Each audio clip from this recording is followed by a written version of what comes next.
Ah, beautiful morning here. Had a bit of rain in the night, but nothing too crazy. And yeah, had a kind of a sleep in. I think it's 8 o'clock. Actually, not really sleeping. I read, and well, looks like the sun is trying to break through here. I don't know whether you can see that. Today is gonna be a rest day here, so we will be staying here.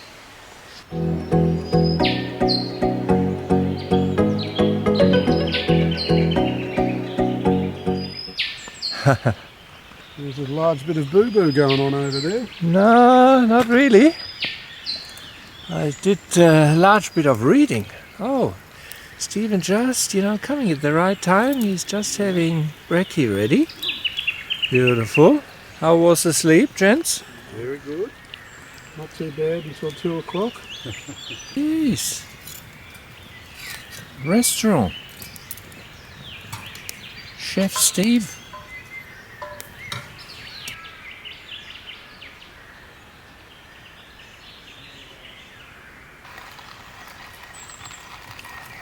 Cutting his head off. Water there, Terry. Look what I just saw. Terry bought me a brand new present. Close. A new of the Delter Press. Were you inspired? Yeah. Good. I bought it a year ago. Oh, did you? Yeah, after the first trip that you had one on. Oh, okay. I was tossing up between that and the AeroPress. AeroPress. Yeah. I thought, oh, I'll try this one. Yeah. The difference between the Delta and the AeroPress is the AeroPress is infusion method, so the coffee is mixed with the water, and this is a percolator, like your espresso machine at home. So a bit more work, but I prefer it. Better coffee in my book.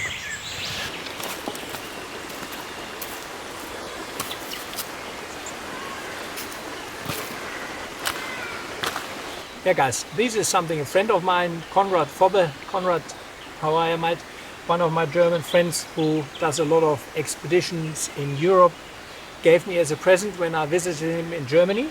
And that's a Katadyn water purifier. 1 liter, it doesn't take up much room, so I have that in my hiking bag. And yeah, I thought I'd test it. It's the first time, I've never tested it before. So yeah, you just get water in the silicone bag.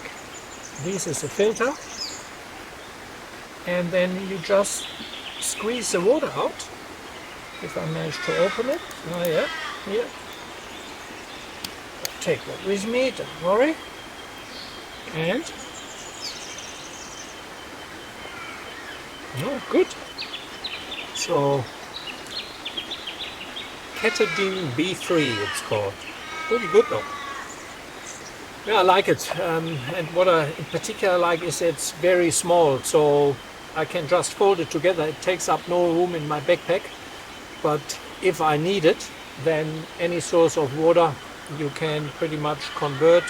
So I've got 2 of them, one in each of my bags. I have one hiking bag, a day hiking bag in the car, which I always have with me, and then my longer hiking bag at home.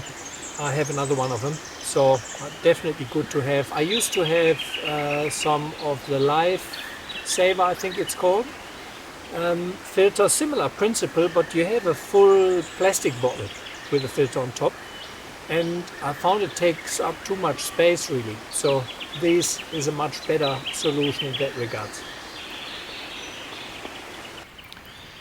We're here under the elm trees at Wonnangatta Valley. Beautiful little spot, and the absolute marvelous thing is, which I've never experienced to the extreme like this, is that the birds do not go away. Usually at the early morning and the late afternoon birds chatter, but here it's going on the whole day. It's absolutely beautiful, and so many of them, and without stop. Stunning.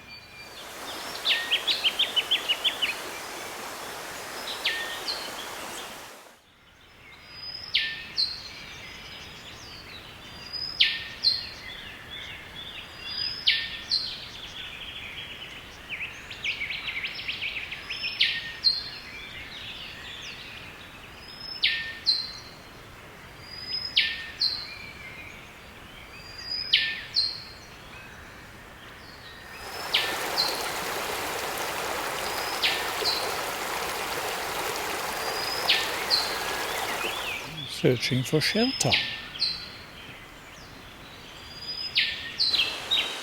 Well, it's 6:30 in the morning. I think we're leaving by 8:30. The night was pretty good actually. Didn't rain too much, but it's still all wet. And we're getting out Hern Spur, which is one of the steepest tracks in the high country. Certainly not advised in the rain, but we will see. And then afterwards, apparently we're doing Billy Goat's Bluff, which is the hardest Stephen has seen it in his, 30 years of high country travel. So we shall see. Should be an interesting day.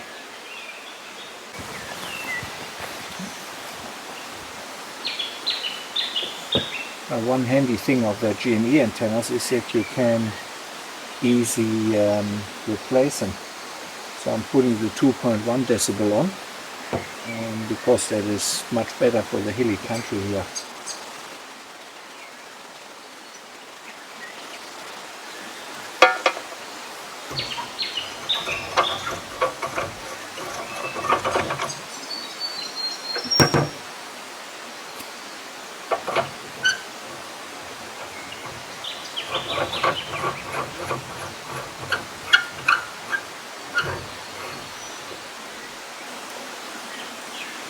Well, all done.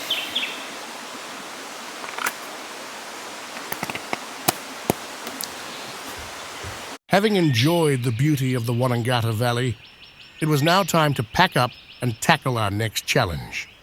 So, on our way to Hern Spur now, and then I think later Billy Goat Bluff. It hasn't rained for the past 10 hours or so.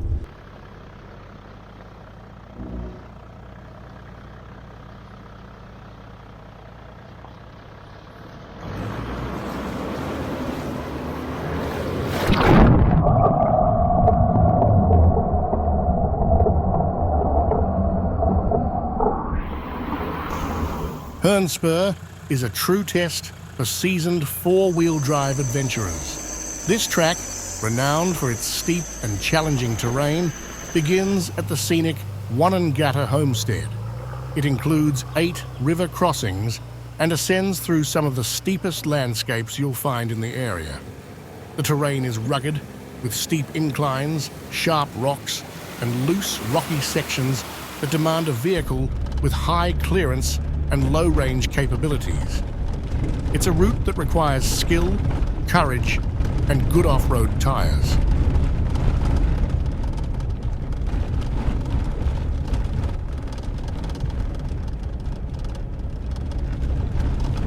The track's ultimate reward is the breathtaking panoramic views from Bald Knob, which is accessed via a short but demanding track. Hern Spur is an exhilarating drive that offers a raw and unfiltered experience of the Victorian High Country's rugged beauty.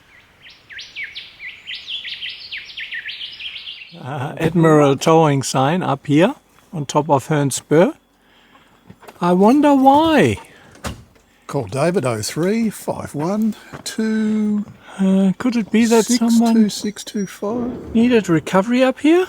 Did you know in most cases recovery and accident towing can be claimed or charged directly for insurance companies?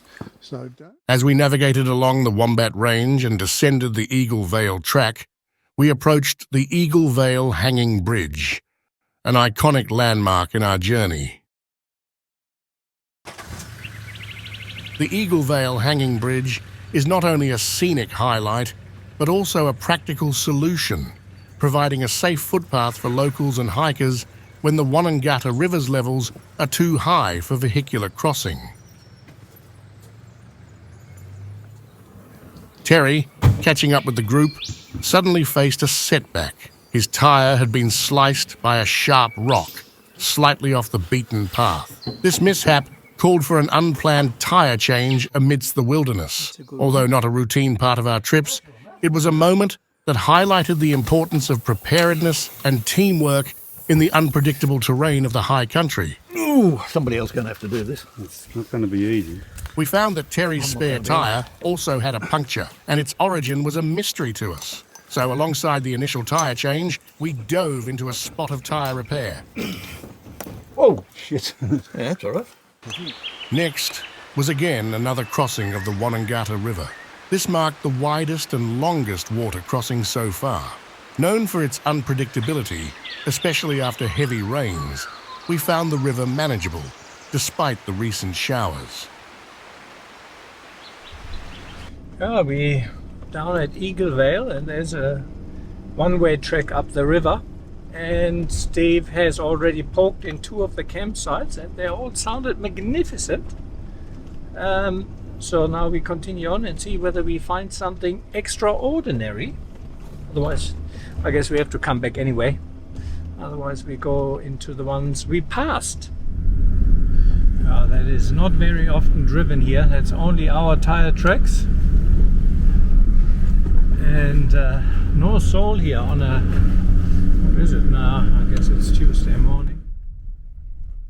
During our journey, we stumbled upon a stunning rock formation emerging from the river, complete with a picturesque swimming hole at its base. It was a breathtaking sight, a perfect spot for a refreshing dip. However, the nearby camping area didn't quite meet our expectations. It was somewhat underwhelming, so we opted to backtrack to one of the campsites Stephen had scoped out earlier. That is narrow as that big bluff. It's going fairly deep down here. It is a very scenic track, but it has quite a few long sections where there is no way to let a car pass. So if you have oncoming traffic, you may have to reverse on this narrow path around quite a few bends. Now, camp for the night. Quickly set up the awning. Looks like the thunderstorm coming. Pork knuckle camp. And I'm definitely going to go swimming. Let's have a look at that here.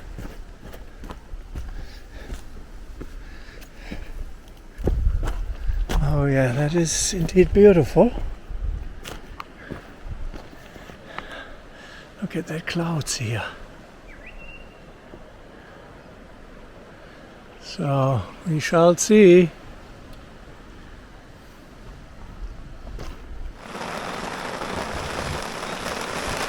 We just made it into camp in time because thunderstorms all around us here.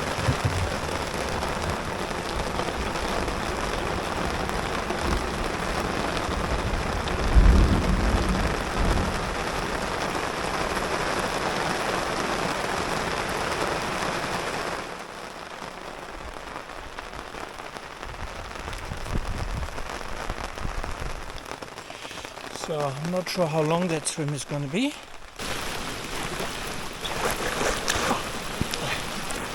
Jeez, that's deep. It's deeper, I can't touch the bottom here. I can, but just.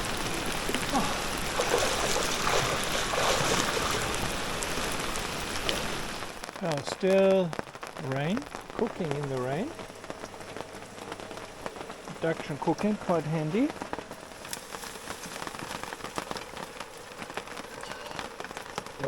Hello, Terry.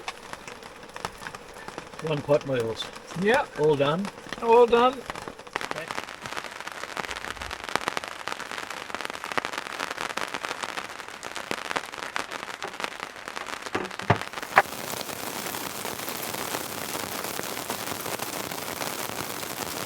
Yeah, on the road again, trying to find a hut. It pretty much rained from 12 o'clock midnight all the way through. Still raining, quite a bit of water everywhere. I mean, I was dry, had the super bag awning out, stretcher, but yeah, it becomes a bit miserable if you constantly pack in the rain. Lost a drone, lost Denis last night, unfortunately. Flew into, I don't know actually what happened. All of a sudden it was gone. I thought I was well above the valley, and all of a sudden she just went down. Not sure exactly, no way to retrieve it. I know where she is, but on a cliff face, pretty much climbing up there, especially in the wet, without ropes or gear, not really. Now we're on the way to a hut, I guess, and maybe sit out the day, hope that the weather gets better, because at the moment it's just clouds everywhere. Anyway, we shall see. So there's a $3,000 Mavic Classic drone out there for the taking. The rainy night made the terrain too slippery for a safe retrieval. I assessed the situation, but decided it wasn't worth the risk. So for anyone passing by, there's a little treasure waiting.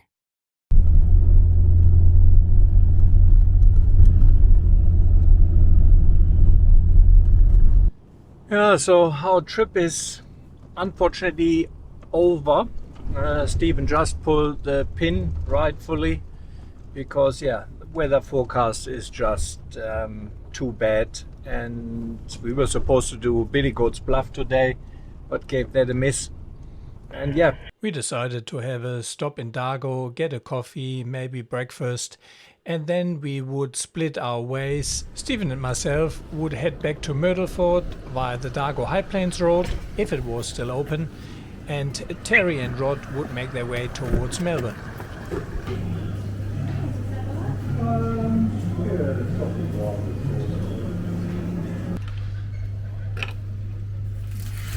Eating nothing, Terry? Mine is coming. Oh, Bacon and eggs. look at these. It's all right.